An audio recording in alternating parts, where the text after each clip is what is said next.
the smooth banana of morning talk radio. Your favorite morning host, the one and only, vegan since 2013, Adam Josh. Oh, hi. Hi, everyone. It's your boy, Adam Josh. That's me. You just turn this guy down. Who's this guy? Sounds like Kill Switch. That is my... I'm just checking the live streams real quick, by the way. It looks okay, but if you looked at what I was seeing over there, you'd be like, what the heck is going on? The thing is my... Yeah, we're live. Yeah, we're live. Okay, good. So what happens is, sometimes my phone, when I'm recording with that one device, it'll show a giant blown up, zoomed in version of what I'm looking at, and then sometimes it won't. And right now it's doing that, so I have no idea. So that's why I usually check the live stream, just to make sure everything is okay. So, here we are, Morning Banana Show, number 115. That's 115 bananas that we've eaten together. And I could go on about the banana, you know. Sometimes I send people articles about how healthy bananas are for you, full of, potassium and vitamins, good for fiber. They say they're good for reducing atherosclerosis. Regular consumption is good for keeping your blood pressure low. All these things, all these excuses. I don't need an excuse. I just like bananas. So I've been having one every morning for years. Turns out somebody modeled a whole diet after what I do, called the Morning Banana Diet. I've had the Morning Banana Show for years. Go ahead and look back. But I eat a banana every morning. I tried to, at least. When I was in Mexico, the bananas tasted so much nicer, but this is an organic banana. And here we are, number 115. I sit down, I chat with you, I have a coffee. We'll go over some current events, if you want to. And then that's about it. The Morning Banana Show is a variety show, the length of a banana. I don't really commit to anything much more than that, because it's 8:30 in the morning. And this is my breakfast, and this is my first sip of coffee. It's a good banana.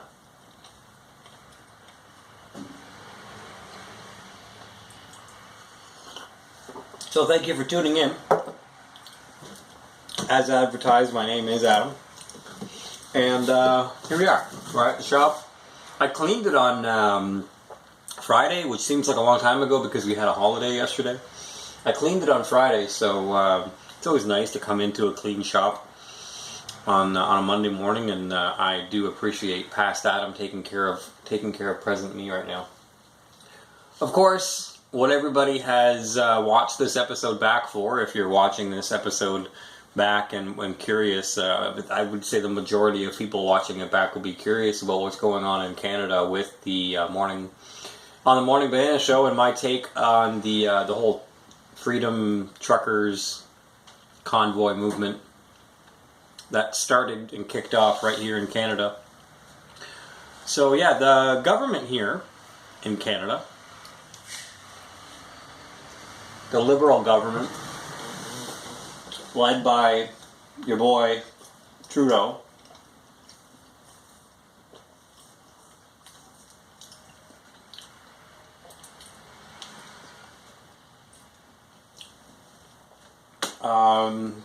they took emergency powers under an Emergencies Act for the first time in Canadian history.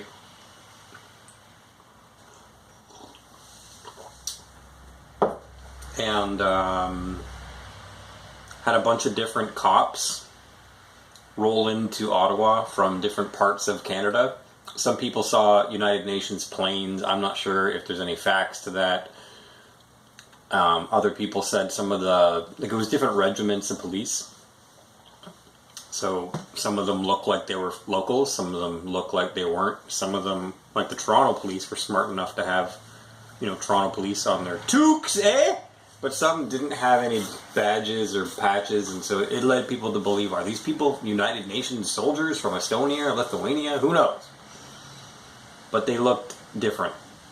And other people were saying, no, those guys were just from Quebec and that's how they look. So, facts are what they are, and I don't know, is the truth. I don't know where these guys are from. And I give, as much as I have heard a lot of bad stories about the Toronto police and had some bad experiences, at least they had where they were from on their toques, eh?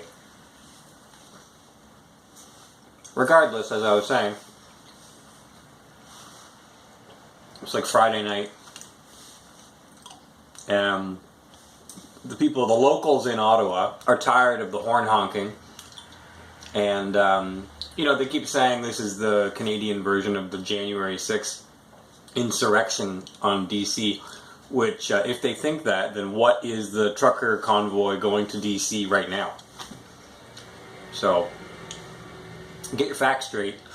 The January 6th thing was a whole other topic, and I think I've given my opinion on that before as it was happening, but feel free to go back and look at the old Morning Banana shows or follow my Twitter account at adamjosh.com. But as far as the freedom to peacefully assemble, I really have a problem. So with this whole people who say that the protesters in Ottawa shouldn't have been there. If you want to go protest something that's going on federally, you kind of have to go to your nation's capital. Because the point here is representation and representative government has failed you. Your voice isn't being heard, and you feel like the federal government is not listening. So you go to Ottawa. Ottawa is our nation's capital. It's not just some random city in Ontario. It's the capital city of Canada. And back in the day, if you turn the clocks back and look up history, the city of Ottawa was like begging and trying and competing to be the capital city. And it wasn't always Ottawa. If you know any Canadian history, you'll know that at one point, Kingston was the capital of Ottawa. Kingstown. Kingston. Sorry. I'm all messed up because I am drinking my first coffee, but Kingston was the capital of Canada at one point in history. And then there was competitions, and Ottawa became the capital of Canada. Oh man, that's gonna bite me. Let's look it up. I'll give you exact history, because there's a difference between capital of the province, which is Toronto, and the capital of the entire country, obviously, right? Kingston, capital of Canada history. Kingston was named the first capital of the United Province of Canada on February 10th, 1841.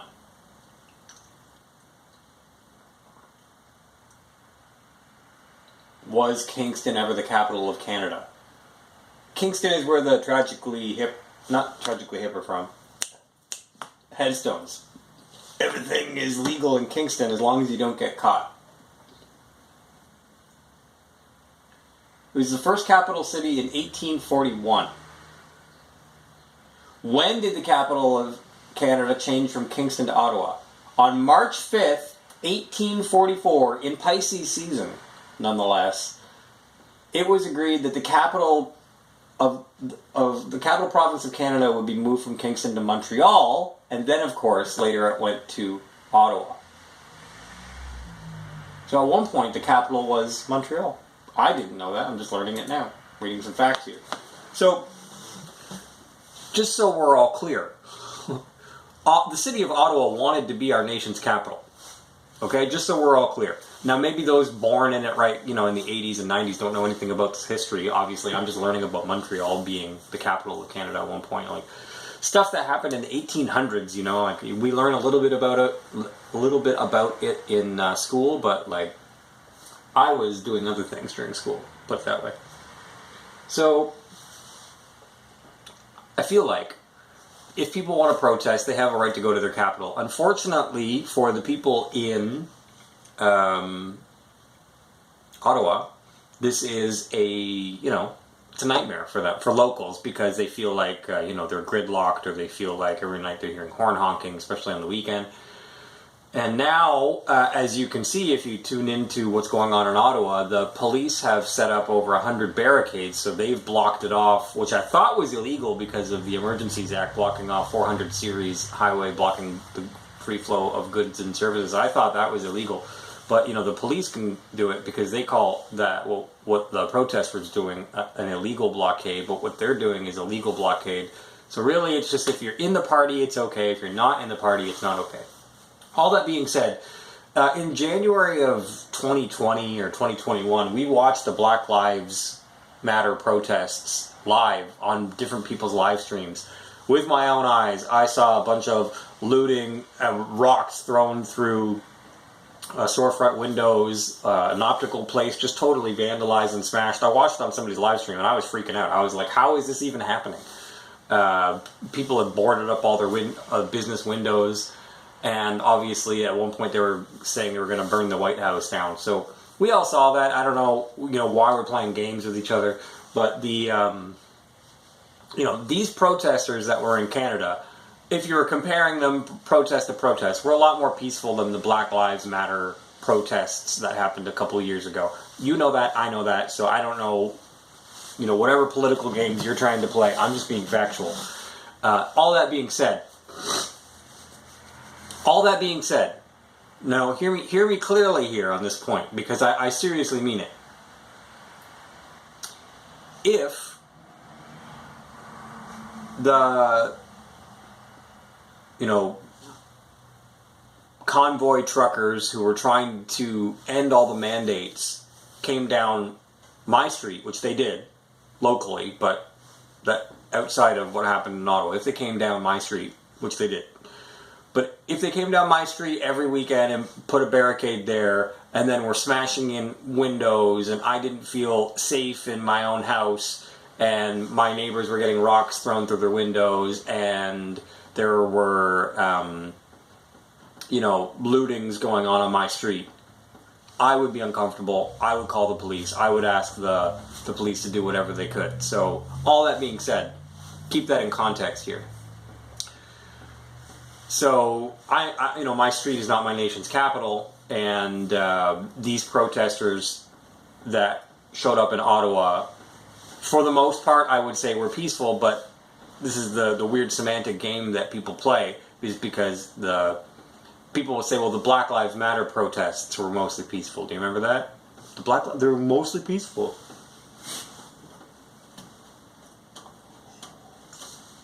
Anyway, all this nonsense of mostly peaceful is just a play on words, because in our charter rights, we have the right to peacefully protest. We have the right to peacefully assemble. So what will happen is, the politicians know this, and they'll say, well, they keep going on about being peaceful.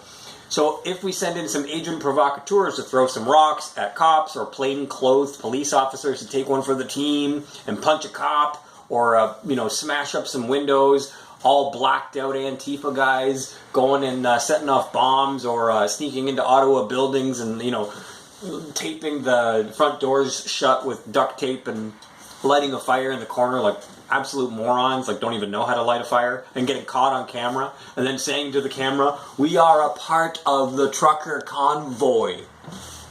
So this happens. This happened, and it happened in Ottawa. And what I'm saying is, if the federal government, provincial government, the city of Ottawa, all three combined, if they want to use these isolated, clear agent provocateur events to justify a police crackdown, then what the hell is the use of peaceful protesting? What the hell? It's all just you know, us against them. End the mandate protesters versus corrupt police, because we think that if we go and protest, you know, we're going to be peaceful, we're going to be virtuous, and we're just going to hold our ground. It doesn't matter when you have an out-of-control federal government, or assholes like Justin Trudeau, narcissists like Justin Trudeau, who don't give a crap about you, if you have these guys in power.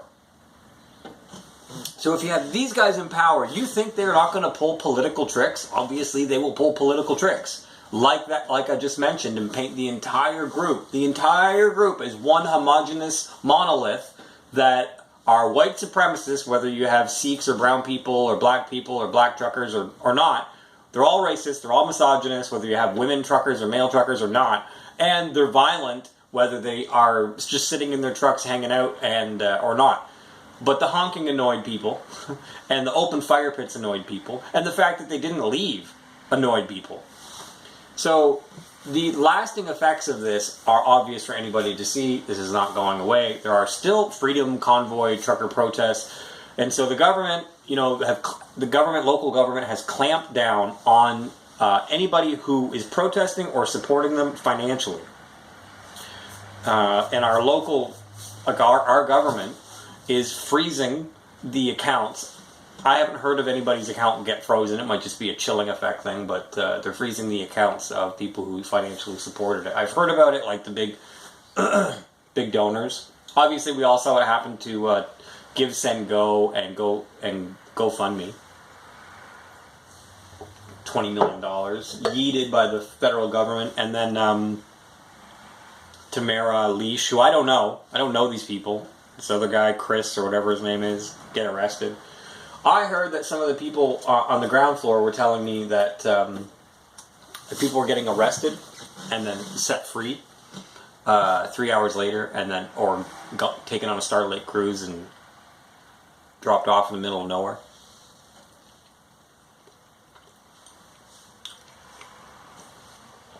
A lot of mired down details. It's like when you're in the fog of a political war. A lot of things have happened lately.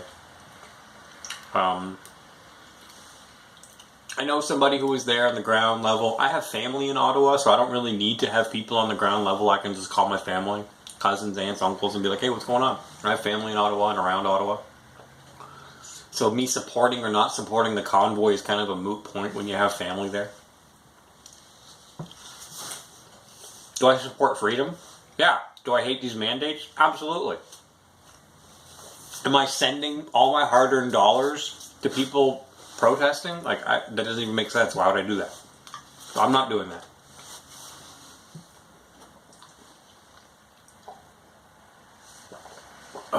So,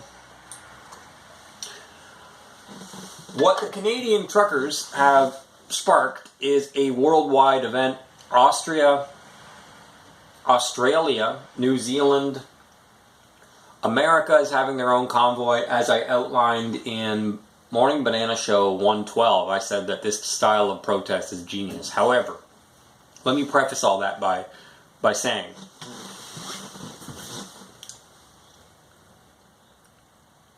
I don't know what the answer is to actually get things done with the government when it's the people versus the government, because at the end of the day, when you have agent provocateurs at your disposal in government to clamp down further and paint an entire group as one homogenous violent blob, you can take away their rights to peacefully protest if they're not peaceful. The government knows this, and they're using dirty tactics. And at one point you have on one hand saying violence isn't the answer, but then government uses violence. That is what war is. They have soldiers, they have the police, they have the tanks, the bombs, the guns, the drones, all the high-tech technology.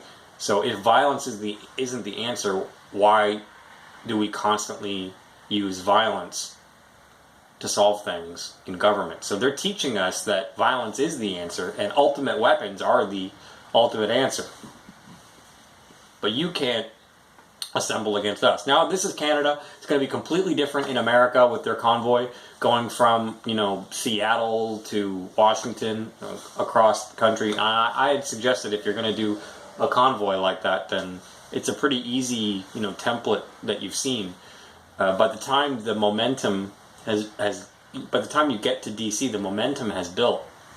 So if you're doing a convoy like that just for the sake of getting attention and getting your points out, then that's great. But we all know what's going to happen by the time these guys get to DC, and we've seen in Canada here that by the time the convoy is established and entrenched wherever they're going, the ultimate answer is the same thing. You're going to have like rollout, maybe even UN troops on your streets, and then they do the classic public clearing, where they take a couple inches, wait 10 minutes, take a couple inches, and then build fences behind and barricades, which is what the current situation is in Ottawa. It's been all cleared out around the Parliament buildings, and as far as I know, in DC, they're still kind of boarded up from the last protest and never really exactly returned for the last 2 years, and they blamed it on Corona. So I think people who go to DC to protest will find a lot of already empty buildings. So that's in DC. But yeah, the Canadian truckers have sparked off kind of a worldwide us versus them, freedom versus slavery protest, and I'm here for it. Intellectually, I support it. Financially, I don't need to financially support the truckers. Put it that way. That's been the Morning Banana Show.